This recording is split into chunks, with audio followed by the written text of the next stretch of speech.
ជំរាបសួរសួស្តីបងប្អូនសិស្សានុសិស្សទាំងអស់ជាទីនឹករលឹកសូមស្វាគមន៍មកកាន់កម្មវិធី30នាទីឆ្លាតវៃរបស់ស្ថានីយ៍ផ្សព្វផ្សាយអប់រំ ABC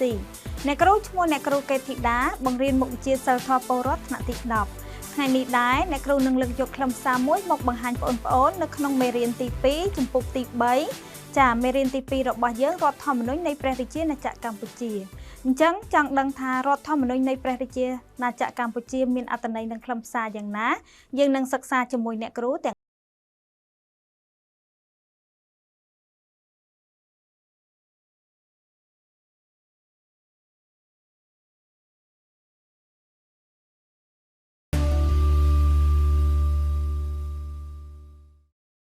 ចាអញ្ចឹងឥឡូវយើងមកសិក្សាជាមួយអ្នកគ្រូទាំងអស់គ្នាមេរៀនទី2រដ្ឋធម្មនុញ្ញនៃព្រះរាជាណាចក្រកម្ពុជា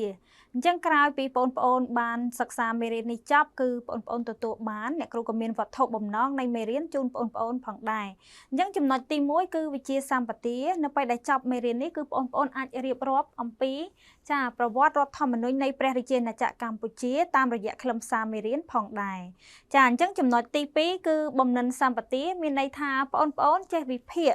ចាករណីចាំបាច់ឬក៏សារៈសំខាន់នៃរដ្ឋធម្មនុញ្ញនៃព្រះរាជាណាចក្រកម្ពុជាផងដែរអញ្ចឹងទី3គឺតកតងទៅនឹងចរិយាសម្បទាគឺមានស្មារតីចាគោរពឬក៏អនុវត្តច្បាប់រដ្ឋធម្មនុញ្ញនៃព្រះរាជាណាចក្រកម្ពុជាក៏ដូចជាច្បាប់ផ្សេងមួយចំនួនផងដែរចាអញ្ចឹងមានស្មារតីក្នុងការគោរពច្បាប់អនុវត្តច្បាប់ចាឲ្យបានខ្ជាប់ខ្ជួនចាឲ្យបានត្រឹមត្រូវតាមចារដ្ឋធម្មនុញ្ញនៃព្រះរាជាណាចក្រកម្ពុជាចាអញ្ចឹងឥឡូវនេះអ្នកគ្រូក៏ចូលទៅដល់ខ្លឹមសារទី1របស់យើងតែម្ដងចាអញ្ចឹងខ្លឹមសារទី1គឺនិយមន័យតកតងទៅនឹងពាក្យកុនលឹះចាអញ្ចឹងយើងដឹងហើយតកតងទៅនឹងមេរៀននេះមាននិយមន័យពាក្យកុនលឹះនៅក្នុងខ្លឹមសារទី1តែម្ដងចាអញ្ចឹងពាក្យទី1គឺច្បាប់គឺជាអ្វីចាអញ្ចឹងច្បាប់គឺជាសេចក្តីសម្រេចចាអនុម័តដោយរដ្ឋសភានិងពិនិត្យដោយព្រឹទ្ធសភាមានន័យថារដ្ឋសភាគឺជាអ្នកបង្កើតច្បាប់ហើយត្រួតពិនិត្យដោយព្រឹទ្ធសភាបន្ទាប់មកទៀតគឺប្រកាសឲ្យប្រើប្រាស់ដោយព្រះមហាក្សត្រចានេះគឺជាចាតកតងទៅនឹងរូបភាពនៃច្បាប់ចាអញ្ចឹងច្បាប់គឺមានលក្ខណៈបែបនេះហើយបង្កើតមកដើម្បីដាក់ឲ្យប្រជាពលរដ្ឋក្នុងការប្រើប្រាស់ឬក៏អនុវត្តតាមឬក៏គោរពតាមផងដែរចាអញ្ចឹងឥឡូវនេះនៅក្នុងខ្លឹមសារទី1ដដែលយើងចូលទៅដល់ចានិយមន័យនៃពាក្យកុនលឹះព្រះរាជក្រមចាអញ្ចឹងអ្វីទៅហៅថាព្រះរាជក្រមចាព្រះរាជក្រមគឺជាលិខិតបទដ្ឋានគតិយុត្តដែលចេញដោយព្រះមហាក្សត្រចាលិខិតបទដ្ឋានគតិយុត្តនឹងមានន័យថាលិខិតដែលត្រឹមត្រូវទៅតាមច្បាប់ចាលិខិតមួយដែលជាផ្លូវការចាសម្រាប់ប្រកាសឲ្យចាប្រើចាមួយទៀតគឺប្រើច្បាប់ក្រោយពីរដ្ឋសភាបានអនុម័តរួចអញ្ចឹងមានន័យថារដ្ឋសភាគឺជាអ្នកអនុម័តច្បាប់ហើយព្រឹទ្ធសភាគឺជាអ្នកត្រួតពិនិត្យចាក្នុងការដាក់ឲ្យប្រជាពលរដ្ឋប្រើប្រាស់ចាមួយទៀតគឺតកតងទៅនឹងពិនិត្យដោយព្រឹទ្ធសភារួចហើយក៏ចាប់ផ្ដើមដាក់ឲ្យប្រជាពលរដ្ឋប្រើប្រាស់ចានេះគឺជាព្រះរាជក្រមចារូបភាពព្រះរាជក្រមគឺបែបនេះហើយឧទាហរណ៍គឺព្រះរាជក្រមប្រកាសឲ្យចាច្បាប់ស្ដីអំពីចាការស្មុំកូនអន្តរប្រទេសឬក៏ការស្មុំកូនឬក៏ការសុំកូនតកតងទៅនឹងចាឆ្លងប្រទេសពីប្រទេសមួយទៅប្រទេសសុំតោពីប្រទេសមួយទៅប្រទេសមួយផងដែរចានេះគឺជាព្រះរាជក្រមចាអញ្ចឹងពាក្យមួយទៀតគឺព្រះរាជក្រឹត្យអញ្ចឹងព្រះរាជក្រឹត្យគឺជាលិខិតបទដ្ឋានគតិយុត្តដែលចាចេញដោយព្រះមហាក្សត្រអញ្ចឹងយើងដឹងណាលិខិតបទដ្ឋានគតិយុត្តគឺជាលិខិតដែលត្រឹមត្រូវតាមផ្លូវការចាត្រឹមត្រូវតាមច្បាប់ហើយជាផ្លូវការហើយសម្រាប់តែងតាំងមន្ត្រីជាន់ខ្ពស់អញ្ចឹងកន្លែងចំណុចនេះអ្នកគ្រូក៏មានឧទាហរណ៍មួយដែរគឺការតែងតាំងចាមន្ត្រីជាន់ខ្ពស់ណាម្នាក់ចាគឺចេញព្រះរាជក្រឹត្យចានេះគឺព្រះរាជក្រឹត្យដូចជាការតែងតាំងចាការឡើងបុណ្យស័ក្តិឬក៏ថារន្តនស័ក្តិតកតងទៅនឹងមន្ត្រីនៅក្នុងជួររដ្ឋាភិបាលចាគេហៅថាព្រះរាជក្រឹត្យចាអញ្ចឹងមួយទៀតគឺអនុក្រឹត្យអញ្ចឹងអនុក្រឹត្យគឺជាសេចក្តីសម្រេចចាខ្ពស់បំផុតចារបស់អង្គការឬក៏ស្ថាប័នចានីតិចាប្រតិបត្តិហើយអនុក្រឹត្យគឺជាបទដ្ឋានគតិយុត្តដែលមានមុខងារចាច្បាប់ចាបង្កើតស្ថាប័ននិងចាតែងតាំងមន្ត្រីជាន់ខ្ពស់ណាម្នាក់ឬក៏អំណាចខាងចាអង្គការនីតិ ប្រតិបត្តិអញ្ចឹងនេះគឺជាអនុក្រឹត្យចារូបភាពអនុក្រឹត្យគឺបែបនេះឧទាហរណ៍គឺអនុក្រឹត្យស្ដីអំពីចាការកែសម្រួលតារាងពន្ធឬក៏តែម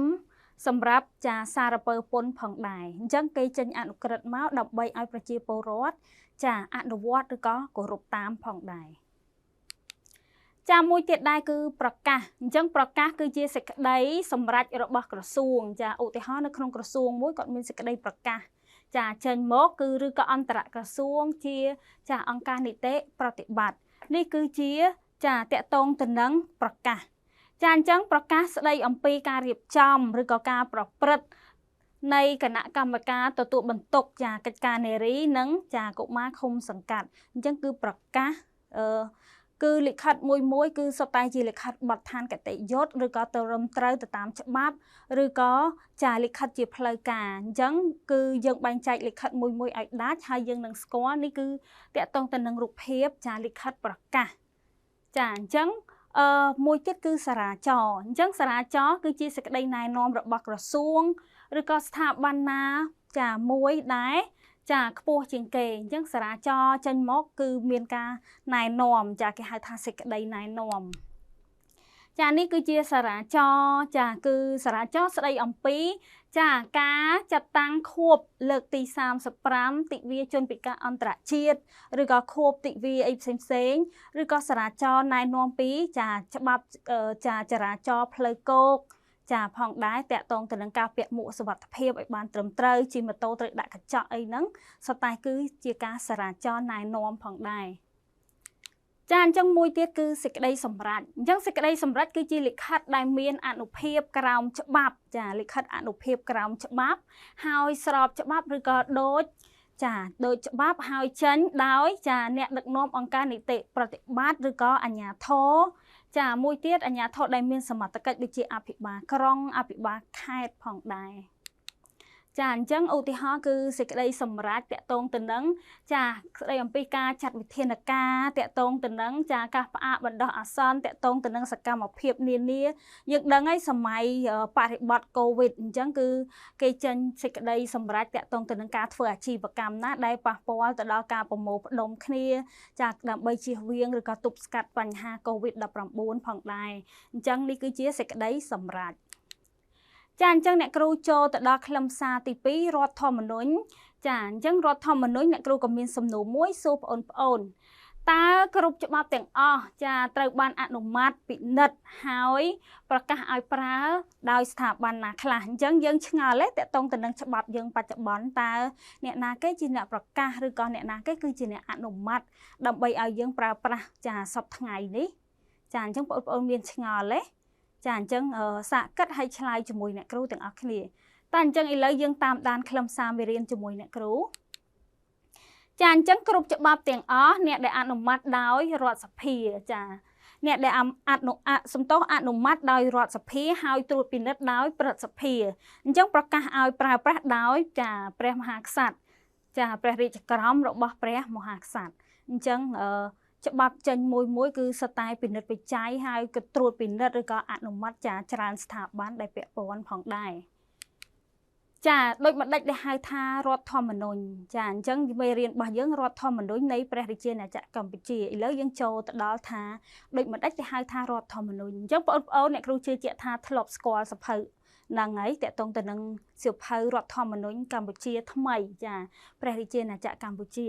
ចានេះគឺជាចាច្បាប់អញ្ចឹងដូចម្ដេចដែលហៅថារដ្ឋធម្មនុញ្ញចាបងប្អូនអាចឆ្លើយជាមួយអ្នកគ្រូបានទេចាអញ្ចឹងរដ្ឋធម្មនុញ្ញនៃព្រះរាជាណាចក្រកម្ពុជាឬក៏មួយយ៉ាងទៀតគេហៅថារដ្ឋធម្មនុញ្ញគឺជាច្បាប់កំពូលនៃរដ្ឋចាជាទូទៅគឺតាក់តែងឲ្យមានការប្រើប្រាស់ចាកំណត់ដោយរចនាសម្ព័ន្ធឬក៏មុខងារចាមុខងារមូលដ្ឋាននៃរដ្ឋឬក៏ស្ថាប័នសំខាន់អញ្ចឹងនៅពេលដែលស្ថាប័នសំខាន់ដែលពាក់ព័ន្ធហ្នឹងចាប់ផ្ដើមបង្កើតច្បាប់ចាឬក៏តាក់តែងឬក៏ធ្វើជារចនាសម្ព័ន្ធហើយព្រមទាំងកំណត់សិទ្ធិនិងកាតព្វកិច្ចមូលដ្ឋានចារបស់ប្រជាពលរដ្ឋកន្លែងចំណុចនេះគឺរដ្ឋធម្មនុញ្ញគឺជាច្បាប់ចាកម្ពុជារបស់ប្រទេសហើយដាក់ឲ្យប្រើប្រាស់ហើយមួយទៀតគឺគ្រប់គ្នាត្រូវតែអនុវត្តឬក៏គោរពតាមឬក៏ចាប្រណិប័តចាឲ្យបានខ្ជាប់ខ្ជួនផងដែរ ចាអញ្ចឹងតើគេបានឲ្យនិយមន័យរដ្ឋធម្មនុញ្ញដូចម្ដេចចាអញ្ចឹងគេបានឲ្យនិយមន័យរដ្ឋធម្មនុញ្ញជាច្បាប់គ្រឹះចាជាច្បាប់គ្រឹះជាច្បាប់កម្ពូលចាដាក់នៃរដ្ឋជាទូទៅកំណត់ដោយរចនាសម្ព័ន្ធអញ្ចឹងគឺជាច្បាប់គ្រឹះជាមូលដ្ឋានឬក៏ជាច្បាប់កម្ពូលដែលគ្រប់គ្នាត្រូវតែអនុវត្តហើយនឹងគោរព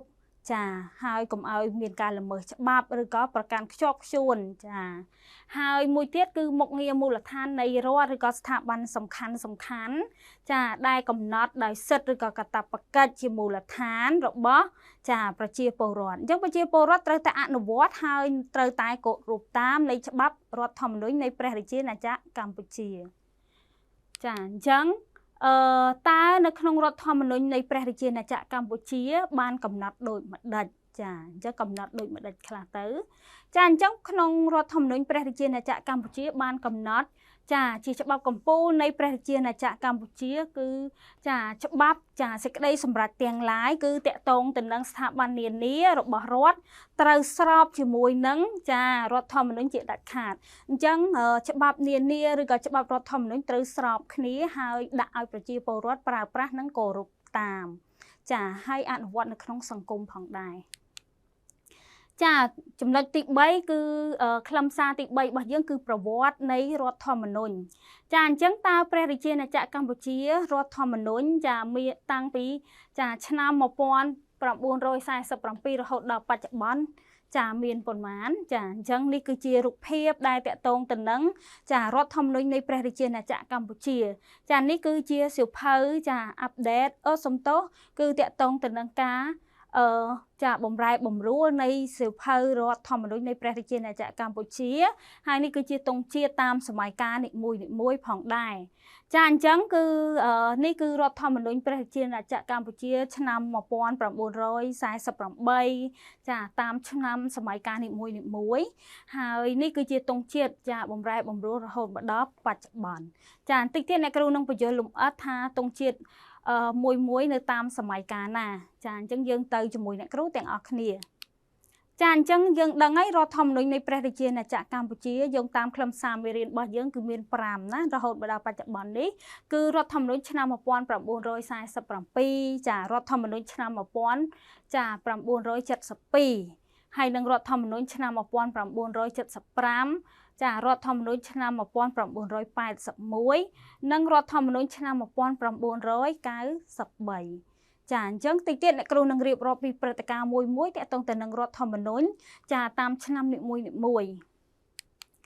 ចាអញ្ចឹងនេះគឺជាឯកសារមួយចំនួនដែលតាក់ទងទៅនឹងរដ្ឋធម្មនុញ្ញអញ្ចឹងឧទាហរណ៍រដ្ឋធម្មនុញ្ញប្រទេសកម្ពុជាអញ្ចឹងកំឡុងពេលទី1ហ្នឹងគឺដល់ឆ្នាំ1947ហ្នឹងដល់ឆ្នាំ1970ចាអញ្ចឹងលើកទី1ចារដ្ឋធម្មនុញ្ញសាធារណរដ្ឋចាគឺឆ្នាំ1970ដល់ឆ្នាំ1975ចាគឺសម័យចាសាធារណរដ្ឋខ្មែរមួយទៀតគឺរដ្ឋធម្មនុញ្ញចាកម្ពុជាប្រជាធិបតេយ្យ1975ដល់1979ចាមួយទៀតគឺរដ្ឋធម្មនុញ្ញចាសាធារណរដ្ឋប្រជានិមិត្តកម្ពុជាចាពីឆ្នាំ1970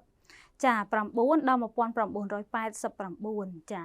អញ្ចឹងយើងបន្តទៀតគឺតកតងទៅនឹងរដ្ឋធម្មនុញ្ញសម័យរដ្ឋកម្ពុជាចាអញ្ចឹងសម័យរដ្ឋកម្ពុជាគឺឆ្នាំ1989ដល់ចា1993ចាអញ្ចឹងរដ្ឋធម្មនុញ្ញនៃព្រះរាជាណាចក្រកម្ពុជា1993រហូតមកដល់បច្ចុប្បន្នអញ្ចឹងយើងដឹងប្រទេសយើងគឺព្រះរាជាណាចក្រកម្ពុជាអញ្ចឹងគឺរដ្ឋធម្មនុញ្ញនេះគឺប្រើប្រាស់តាំងពីឆ្នាំ1993រហូតមកដល់បច្ចុប្បន្នដែលយើងច្រើនតែប្រើពាក្យថាព្រះរាជាណាចក្រកម្ពុជាចានេះគឺជាការវិវត្តនៃទង់ជាតិតាមសម័យកាលនីមួយនៃការបំរែបំរួលរដ្ឋធម្មនុញ្ញរបស់ប្រទេសកម្ពុជាយើងចាអញ្ចឹងទង់ជាតិទី1គឺមានរូបរាងបែបនេះគឺទង់ជាតិតំណាងប្រទេសកម្ពុជាដំបូងហើយត្រូវដាក់ឲ្យប្រើប្រាស់នៅក្នុងរជ្ជកាលព្រះបាទអង្គឌួងអញ្ចឹងចាប់ពីឆ្នាំណាចាឆ្នាំ1840ដល់ឆ្នាំ1863ចានេះគឺសម័យកាលទង់ជាតិទី1នៅប្រទេសកម្ពុជាយើងចាអញ្ចឹងតិចទៀតយើងមានការវិវត្តទង់ជាតិពីមួយសម័យកាលទៅមួយសម័យកាលរបស់ប្រទេសកម្ពុជាយើងផងដែរ ចាអញ្ចឹងទង់ជាតិទី2គឺជាទង់ជាតិចាផ្លូវការដំបងរបស់ប្រទេសកម្ពុជាចាទម្រង់ស្រដៀងទៅនឹងចាទង់ជាតិយើងបច្ចុប្បន្នដែរតិចទៀតអ្នកគ្រូនឹងបង្ហាញតកតងទៅនឹងរូបរាងនៃទង់ជាតិចាទី2ចាអញ្ចឹងដែលមានរចនាដំបងទង់ជាតិនេះគឺដាក់រូបព្រះបរមរាជវាំងនៅកណ្ដាលចាហើយក៏ដូរចាពីរូបព្រះបរមរាជវាំងមកប្រាសាទអង្គរវត្តវិញចាហើយទង់ជាតិនេះត្រូវបានប្រើប្រាស់តាំងពីឆ្នាំ1863ចាដល់ឆ្នាំ1948ចាសម័យកាលក្រោមអាណានិគមបារាំងអញ្ចឹងយើងស្ថិតនៅក្រោមអាណានិគមបារាំងចាទង់ជាតិគឺបែបនេះចានេះគឺរូបរាងទង់ជាតិចាកណ្ដាលហ្នឹងគឺដាក់ព្រះបរមរាជវាំងបន្ទាប់មកគឺដូរចាពីព្រះបរមរាជវាំងមកប្រាសាទអង្គរវត្តវិញចានេះគឺជាការប្រែប្រួលនៃទង់ជាតិផងដែរចាអញ្ចឹងឥឡូវនេះគឺជារូបភាពនៃទង់ជាតិទី3ចាទង់ជាតិទី3គឺជាទង់ជាតិដែលប្រើប្រាស់រយៈពេលដ៏ខ្លីចាតាំងពីឆ្នាំចា942រហូតដល់ឆ្នាំ945ចាក្រោមការត្រួតត្រារបស់ជប៉ុនចានេះគឺរូបរាងទង់ជាតិខ្មែរយើងនៅឆ្នាំចា1942រហូតដល់1945ចាអញ្ចឹងយើងមើលទង់ជាតិទី4ម្ដងគឺតកតងទៅនឹងទង់ជាតិដែលអនុម័តដោយចាសភាជាតិចាក្រោយការបោះឆ្នោតជាសកលចាលើកដំបូងនៃប្រទេសកម្ពុជាគឺឆ្នាំ1947ចាអញ្ចឹង1947ហ្នឹងគឺជាការដែលកកើតនៃរដ្ឋធម្មនុញ្ញព្រះរាជាណាចក្រកម្ពុជារបស់យើងដំបូងចាអញ្ចឹងនេះគឺជាទង់ជាតិចាទង់ជាតិនេះគឺប្រើប្រាស់ឡើងវិញចាអញ្ចឹងប្រើប្រាស់ឡើងវិញចាប់ពីប្រកាសព្រះរាជាណាចក្រកម្ពុជាទី2ចានាឆ្នាំ1993រហូតមកដល់បច្ចុប្បន្នចាអញ្ចឹងគឺប្រើប្រាស់នៅសង្គមរាស្ត្រនិយមចានេះគឺជារូបរាងទង់ជាតិបែបនេះអញ្ចឹងទង់ជាតិនេះគឺប្រើប្រាស់តាំងពីឆ្នាំ1800ចាខាង1800ជាងហ្នឹងហើយរហូត1993ហ្នឹងក៏ចាប់ផ្ដើមឲ្យមានការប្រើប្រាស់ឡើងវិញម្ដងទៀតអញ្ចឹងទង់ជាតិគឺមានការវិវត្តបែបនេះហើយចូលទៅដល់ទង់ជាតិទី5ចាអញ្ចឹងទង់ជាតិទី5គឺចាជាទង់ជាតិតំណាងឲ្យរដ្ឋាភិបាលចាគឺរដ្ឋាភិបាលលន់នល់អញ្ចឹងសម័យលន់នល់នៃសាធារណរដ្ឋចាខ្មែរនឹងតំណាងឲ្យប្រទេសកម្ពុជានៅចាអង្គការសហជីវជាតិចាអញ្ចឹងតាំងពីឆ្នាំ1907ចារហូតដល់ឆ្នាំ1975ចាអញ្ចឹងទង់ជាតិនេះគឺតំណាងឲ្យសាធារណរដ្ឋនិយមចានេះគឺរូបរាងបែបនេះគឺជាទង់ជាតិទី5ចាចំណែកឯទង់ជាតិទី6វិញគឺជាទង់ជាតិនៃរបបចាកម្ពុជាសាធារណរដ្ឋប្រជាធិបតេយ្យគឺសម័យប៉ុល ពតចាពួកខ្មែរក្រហមចាអញ្ចឹងគឺហើយទង់ជាតិនឹងតំណាងឲ្យប្រទេសកម្ពុជាលើឆាកអន្តរជាតិហើយចាប់ពីឆ្នាំ1975ដល់1979ចានេះគឺជាទង់ជាតិសម័យចាប៉ុល ពតចារបបបល្ល័ង្កពូជសាសន៍ប៉ុល ពតហ្នឹងចារូបរាងបែបនេះទង់ជាតិចាអញ្ចឹងរហូតមកដល់ទង់ជាតិទី7គឺទង់ជាតិខ្មែរក្រោមរបបចាសាធារណរដ្ឋប្រជានិមិត្តកម្ពុជាចាបានឲ្យប្រើប្រាស់គឺ1979ដល់1989ចាអញ្ចឹងឥឡូវយើងចូលទៅដល់ទង់ជាតិទី8គឺជាទង់ជាតិខ្មែរនាសម័យរដ្ឋកម្ពុជាអញ្ចឹងនៅក្នុងឆ្នាំ1990ដល់1991ចាយើងឃើញហើយរូបរាងនៃទង់ជាតិគឺមានប្រាសាទអង្គរវត្តនៅកណ្ដាលហើយមានរូបពណ៌តែ2ពណ៌ទេតកតងទៅនឹងទង់ជាតិសម័យចារដ្ឋកម្ពុជាចាអញ្ចឹងឥឡូវយើងចូលទៅដល់ទង់ជាតិទី9ចាទង់ជាតិទី9គឺជាទង់ជាតិតំណាងឲ្យចាក្រុមប្រឹក្សាជាតិចាជាន់ខ្ពស់នៃកម្ពុជាជាទង់ជាតិតំណាងឲ្យអ៊ុនតាក់ចាអញ្ចឹងយើងប្រើប្រាស់សម័យកាលអ៊ុនតាក់ចាតាំងពីឆ្នាំ1992ដល់ឆ្នាំ1993ចានេះរូបរាងបែបនេះគឺទង់ជាតិចាសម័យអ៊ុនតាក់ចាអញ្ចឹងគឺមាន2ពណ៌ដែរផ្ទៃពណ៌ខៀវនិងពណ៌សចានេះគឺតំណាងឲ្យចាប្រទេសផែនទីប្រទេសកម្ពុជាផងដែរចាអញ្ចឹងឥឡូវអ្នកគ្រូចូលទៅដល់ទង់ជាតិទី10ចាទង់ជាតិទី10គឺជាទង់ជាតិចាត្រូវបានប្រើប្រាស់ចាម្ដងរួចមកហើយចាហើយសម្រាប់ការបោះឆ្នោតចាជាសកលលើកដំបូងចាអញ្ចឹងប្រទេសកម្ពុជានាឆ្នាំ1947អញ្ចឹងរហូតមកដល់ធ្វើរដ្ឋសំទោសការមានរដ្ឋប្រហារឆ្នាំ1970 ចាតែក្រោយមកទៀតចាប្រកាសព្រះរាជាណាចក្រកម្ពុជាជាលើកទី2នៅក្នុងឆ្នាំ1993ចាអញ្ចឹងទង់ជាតិនេះត្រូវបានយកមកប្រើប្រាស់ចាឡើងវិញរហូតមកដល់បច្ចុប្បន្នចានេះគឺជាទង់ជាតិបែបនេះអញ្ចឹងគឺឆ្នាំ1947យើងមានទង់ជាតិរូបរាងបែបនេះម្ដងហើយអញ្ចឹងគឺចាអញ្ចឹងទង់ជាតិនេះគឺប្រើប្រាស់ឡើងវិញហើយរហូតមកដល់បច្ចុប្បន្នផងដែរអញ្ចឹងបច្ចុប្បន្នយើងរូបរាងទង់ជាតិរបស់យើងគឺបែបនេះចាអញ្ចឹងប្រើប្រាស់រហូតមកដល់ហើយឈ្មោះរបស់យើងគឺព្រះរាជាណាចក្រកម្ពុជាចាចាអញ្ចឹងអ្នកគ្រូចូលទៅដល់ខ្លឹមសារក្នុងខ្លឹមសារទី3ដដែលប្រវត្តិរដ្ឋធម្មនុញ្ញចាអញ្ចឹងគឺរដ្ឋធម្មនុញ្ញឆ្នាំ1947អញ្ចឹងក្រោយពីអ្នកគ្រូបានរៀបរាប់តាក់ទងទៅនឹងសម័យកាលនីមួយតាក់ទងទៅនឹងទង់ជាតិចាតាក់ទងទៅនឹងចាប្រវត្តិនៃចារដ្ឋធម្មនុញ្ញគឺឥឡូវយើងចូលទៅដល់សម័យកាលនៃការកកើតរដ្ឋធម្មនុញ្ញនៃព្រះរាជាណាចក្រកម្ពុជាផងដែរចាអញ្ចឹងគឺឆ្នាំ1990សំទោសគឺឆ្នាំ1947គឺតាក់ទងទៅនឹងការចាបង្កើតនៃរដ្ឋធម្មនុញ្ញជាលើកដំបូងចាអញ្ចឹងគឺចារដ្ឋធម្មនុញ្ញខ្មែរបានបង្កើតជាលើកដំបូងចានៅប្រទេសគឺប្រទេសយើងកំពុងស្ថិតនៅក្រោមអាណានិគមចាបារាំងផងដែរអញ្ចឹងអាណាព្យាបាលបារាំងហើយរៀបចំឡើងដោយព្រះអង្គម្ចាស់ស៊ីសុវត្ថិយុត្តិវង្សចាអញ្ចឹងព្រះអង្គម្ចាស់ស៊ីសុវត្ថិយុត្តិវង្សគឺគាត់ជាអ្នកកសាងឬក៏គាត់បង្កើតរដ្ឋធម្មនុញ្ញជាលើកដំបូងប៉ុន្តែប្រទេសយើងគឺស្ថិតនៅក្រោមអាណានិគមបារាំងផងដែរចាអញ្ចឹងគឺនៅថ្ងៃ6ឧសភាឆ្នាំ1947គឺប្រទេសកម្ពុជាមានការរៀបចំ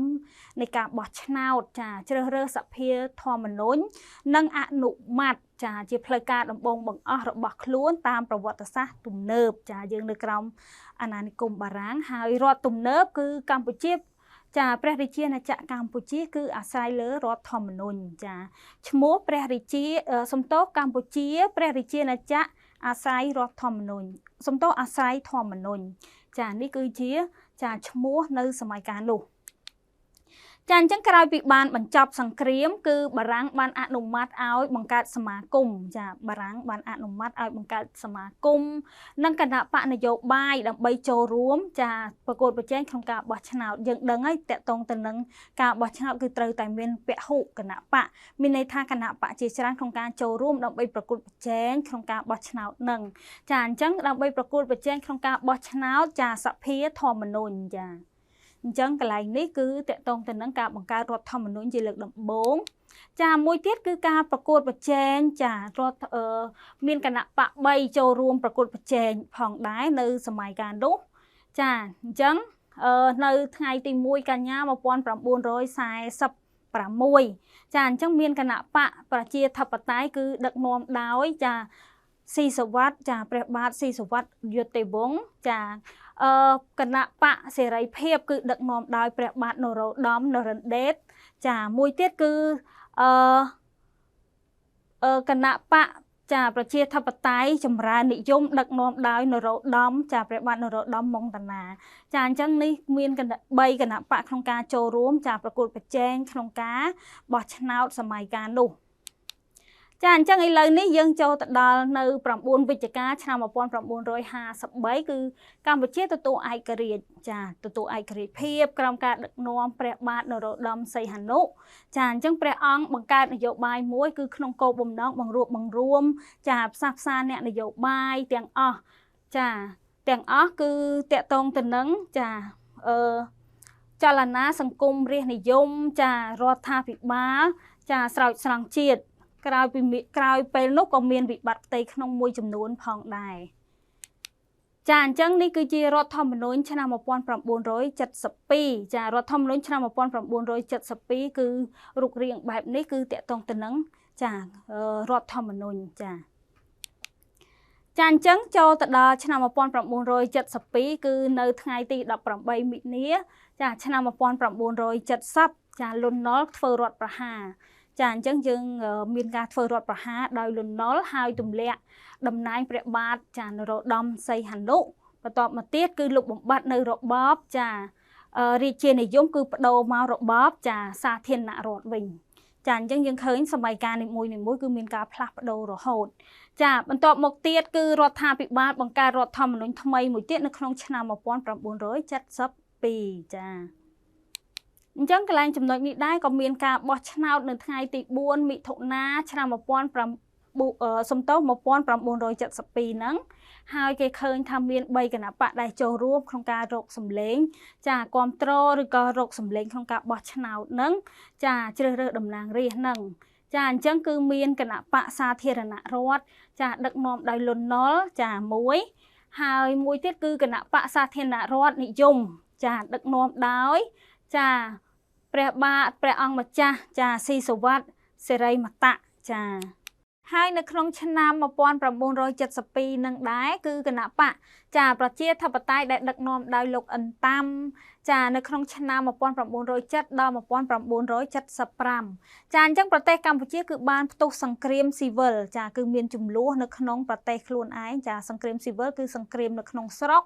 ចាចំនួនចារវាងខ្មែរម្ខាងគឺប្រកាន់របបចាសាធារណរដ្ឋចាហើយដែលមានម្ខាងគឺទំនោរទៅរកសហរដ្ឋអាមេរិកហើយនឹងម្ខាងទៀតគឺទំនោរទៅរកចារបបកុម្មុយនីសផងដែរអញ្ចឹងគឺចាប់ផ្ដើមមានសង្គ្រាមគឺមានសង្គ្រាមនៅក្នុងស្រុកផ្ទុះឡើងហើយបន្ទាប់មកទៀតគឺនៅថ្ងៃទី17មេសាឆ្នាំ1975ចាបកពួកខ្មែរដែលមានទំនោរកុម្មុយនីសហ្នឹងគឺចាបានផ្ដួលរបបចារបបសាធារណរដ្ឋដោយចាអាវុធចាមានន័យថាការធ្វើសង្គ្រាមនៅក្នុងចាប្រទេសហ្នឹងកើតឡើងហើយគឺបង្កើតរបបថ្មីមួយទៀតដែលមានឈ្មោះថា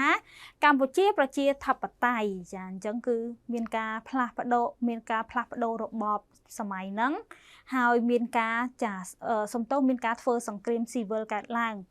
ចាអញ្ចឹងបន្ទាប់មកទៀតគឺនៅក្នុងរដ្ឋធម្មនុញ្ញឆ្នាំ1975ចាប្រទេសកម្ពុជាគឺធ្លាក់នៅក្នុងរបបកុម្មុយនីសផ្ដាច់ការខូខើព្រៃផ្សៃហើយកាប់សម្លាប់ប្រជាជនខ្លួនឯងជាលើកដំបូងនៅក្នុងប្រវត្តិសាស្ត្រចាអញ្ចឹងសម័យកាលនេះគឺជាសម័យកាលរបបបល្ល័យពូជសាសន៍ដែលគេហៅថាប៉ុល ពតហ្នឹងហើយគឺប្រកាន់និន្នាការចាអ្នកមូលដ្ឋានចាស់និងអ្នកមូលដ្ឋានថ្មីហើយក៏បានជំលះខ្លួនចាជំលះខ្លួនអ្នកមូលដ្ឋានអ្នកនៅទីក្រុងហ្នឹងទៅជនបទនៅថ្ងៃទី17មេសាឆ្នាំ1975ចាអញ្ចឹងតកតងទៅនឹងឆ្នាំរដ្ឋធម្មនុញ្ញឆ្នាំ1975ហ្នឹងគឺរដ្ឋធម្មនុញ្ញចាមិនសូវមានភាពច្បាស់លាស់ហើយដោយសារប្រទេសយើងគឺឆ្លងកាត់សម័យសង្គ្រាមចាគឺការសម្លាប់ប្រជាជនដំបូងនៅក្នុងប្រវត្តិសាស្ត្រយ៉ាងព្រៃផ្សៃចារបបបល្ល័យពូជសាសន៍ផងដែរចាអញ្ចឹងរបបនេះគេពុំឃើញនីតិវិធីក្នុងការបង្កើតរដ្ឋធម្មនុញ្ញដូចអ្នកគ្រូបានលើកឡើងអញ្ចឹងគឺសម័យកាលនេះគឺរដ្ឋធម្មនុញ្ញគឺมันមានភាពច្បាស់លាស់ទេហើយមួយទៀតគឺប៉ុន្តែគឺមានការប្រជុំចាមហាសន្និបាតចារយៈពេល5ថ្ងៃចាបានលើកគម្រោងតាក់ទងទៅនឹងរដ្ឋធម្មនុញ្ញចាមួយបន្ទាប់មកសឡុតសចាសឡុតសគឺបានប្រកាសចាឲ្យប្រើរដ្ឋធម្មនុញ្ញដែលមាន16ជំពូកហើយមានចា21មាត្រាដែលឈ្មោះថារដ្ឋធម្មនុញ្ញកម្ពុជាប្រជាធិបតេយ្យចាអញ្ចឹងនេះគឺជាព្រឹត្តិការណ៍នៅក្នុងឆ្នាំ1975ចាអញ្ចឹងដឹកនាំដោយចាសឡុតសហ្នឹងគឺជាប៉ុល ពតហ្នឹងមាន21មាត្រាចាមាន16ជំពូកចាដោយសមាជិកសភាហៅកាត់ថាតំណាងសំទោសហៅថាសភាតំណាងប្រជាជនសមាជិកចាមានចា250នាក់ក្នុងហ្នឹងចាបន្តិចទៀត250នាក់ហ្នឹងអ្នកគ្រូនឹងរៀបរាប់ថា250នាក់ហ្នឹងមានអ្នកណាខ្លះចាអញ្ចឹង250នាក់ហ្នឹងគឺមានទី1គឺតំណាងកសិករ150នាក់ចាអញ្ចឹងមួយទៀតគឺតំណាងពលករចា50នាក់និងមួយទៀតគឺតំណាងកងទ័ពបដិវត្ត50នាក់អញ្ចឹងរដ្ឋធម្មនុញ្ញហ្នឹងគឺបានចាអនុម័តនៅថ្ងៃទី12ធ្នូឆ្នាំ1975ហើយក៏ប្រកាសឲ្យប្រើប្រាស់ចានៅថ្ងៃទី5វិច្ឆិកា1976ផងដែរចាព្រឹត្តិការណ៍មួយទៀតដែរគឺនៅថ្ងៃទី17មេសា1975គឺពួកខ្មែរក្រហមចាបានចូលមកទីក្រុងភ្នំពេញហើយតាំងរបបមួយអញ្ចឹងរបបហ្នឹងឈ្មោះថាកម្ពុជាប្រជាធិបតេយ្យចាអញ្ចឹងគឺឡើងចំណុចនេះគឺចាគឺបានមកទីក្រុងភ្នំពេញហើយក៏បានបង្កើតរបបមួយគឺរបបកម្ពុជាប្រជាធិបតេយ្យ ចាអញ្ចឹងអ្នកគ្រូក៏ចូលទៅដល់ចំណុចពង្រឹងពុទ្ធិហើយក្រោយពីអ្នកគ្រូបានចារៀបរាប់ពីសម័យកាលនីមួយអញ្ចឹងយើងនៅសល់សម័យកាល1981និងសម័យកាល1993ទៀតតែយើងនឹងសិក្សាបន្តទៀតតែឥឡូវអ្នកគ្រូចូលដល់សំណួរពង្រឹងពុទ្ធិចាសំណួរពង្រឹងពុទ្ធិចំណុចទី1តើរដ្ឋធម្មនុញ្ញជាច្បាប់អ្វីអញ្ចឹងបងប្អូនអាចឆ្លើយជាមួយអ្នកគ្រូបានទេរដ្ឋធម្មនុញ្ញជាច្បាប់អ្វីចាអញ្ចឹងរដ្ឋធម្មនុញ្ញគឺជាច្បាប់កំពូលចារបស់ប្រទេសក្នុងការតាក់តែងមកដើម្បីឲ្យប្រជាពលរដ្ឋចាមានការចាគោរពចាអនុវត្តចាធ្វើយ៉ាងណាឲ្យប្រទេសមានសណ្ដាប់ធ្នាប់ផងដែរអញ្ចឹងគឺជាច្បាប់គោលចាសាធារណរដ្ឋកំពូលសំទោសសាធារណៈកំពូលចានៅក្នុងប្រទេសដែលប្រជាជនឬក៏មនុស្សគ្រប់រូបត្រូវតែអនុវត្តឬក៏គោរពតាមចានេះគឺជារដ្ឋធម្មនុញ្ញឆ្នាំ1993ចាអញ្ចឹងសំណួរពង្រឹងពុទ្ធិទី2តើប្រទេសកម្ពុជាមានរដ្ឋធម្មនុញ្ញចំនួនប៉ុន្មានចារហូតមកដល់តាំងពីឆ្នាំ1947រហូតមកដល់បច្ចុប្បន្នចាអញ្ចឹងគឺមានរដ្ឋធម្មនុញ្ញចំនួន5ចាគឺឆ្នាំ1947ចា1972 1975រដ្ឋធម្មនុញ្ញឆ្នាំ1981និងរដ្ឋធម្មនុញ្ញឆ្នាំ1993ចាអញ្ចឹងមួយទៀតដែរតើរដ្ឋសភាក្នុងសម័យកម្ពុជាប្រជាធិបតេយ្យតំណាងឲ្យវណ្ណៈអ្វីខ្លះចាអញ្ចឹងគឺយើងដឹងហើយតកតងទៅនឹងតំណាង250នាក់គឺតំណាងឲ្យវណ្ណៈទី1គឺវណ្ណៈកសិករចាវណ្ណៈពលករនិងវណ្ណៈចាកងទ័ពបដិវត្តន៍ផងដែរចាអញ្ចឹងចូលដល់សំណួរពង្រឹងពុទ្ធិទី4គណៈបក3ដែលបានបង្កើតនៅក្នុងឆ្នាំ1949ដល់1953មានឈ្មោះអ្វីខ្លះចាអញ្ចឹងបងប្អូនអាចឆ្លើយជាមួយអ្នកគ្រូបានទេតកតងទៅនឹងគណៈបក3ដែលបានបង្កើតតាំងពីឆ្នាំ1949ដល់1953ចាអញ្ចឹងក្នុងនោះគឺមានគណៈបក3ក្នុងការចូលរួមដើម្បីបោះឆ្នោតទី1គឺគណៈបកប្រជាធិបតេយ្យដឹកនាំដោយចាព្រះបាទចាស៊ីសុវត្ថិយុតិវង្សមួយទៀតគឺគណៈបកសេរីភាពដឹកនាំដោយចានរោត្តម នរិន្ទដេតមួយទៀតគឺគណៈបកចាប្រជាធិបតេយ្យចម្រើននិយមដឹកនាំដោយព្រះបាទនរោត្តម មុងតាណាចាអញ្ចឹងឥឡូវនេះមេរៀនរបស់អ្នកគ្រូឈានដល់ទីបញ្ចប់អ្នកគ្រូក៏មានកិច្ចការផ្ទះជូនបងប្អូនផងដែរអញ្ចឹងយើងទៅមើលកិច្ចការផ្ទះជាមួយអ្នកគ្រូទាំងអស់គ្នាកិច្ចការផ្ទះ1តើក្នុងរបបកម្ពុជាប្រជាធិបតេយ្យពួកគេបែងចែកប្រជាជនជាប៉ុន្មានប្រភេទអ្វីខ្លះ2តើមានហេតុការណ៍អ្វីខ្លះកើតឡើងនៅក្នុងឆ្នាំ1993ឥឡូវនេះមេរៀនរបស់អ្នកគ្រូឈានដល់ទីបញ្ចប់ហើយអ្នកគ្រូសូមអរគុណចំពោះការតាមដានទស្សនាវីដេអូរបស់អ្នកគ្រូតាំងពីដើមរហូតដល់ចប់ជូនពរឲ្យបងប្អូនសំណាងល្អសុខភាពល្អយើងនឹងជួបគ្នានៅវីដេអូបន្តទៀតសូមអរគុណសូមជម្រាបលា